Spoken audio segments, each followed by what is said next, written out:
معنا القارئ المتسابق من رام الله أنس محمد نزال، العمر 8 سنوات. تفضل يا أخ أنس، أسمعنا صوتك. أعوذ بالله من الشيطان الرجيم. بسم الله الرحمن الرحيم.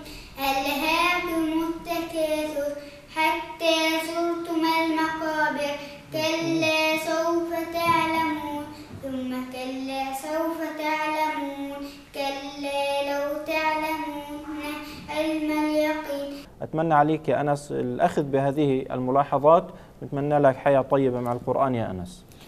أنس بارك الله فيك.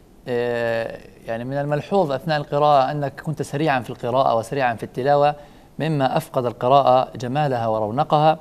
كذلك هناك مشاكل واضحة ردك فيها فضيلة الدكتور: لترون حتى زرتم المقابر. أقول أيضا فرصة أخرى ونصيب أوفر في مسابقات أخرى. شكرا لك يا أخي محمد.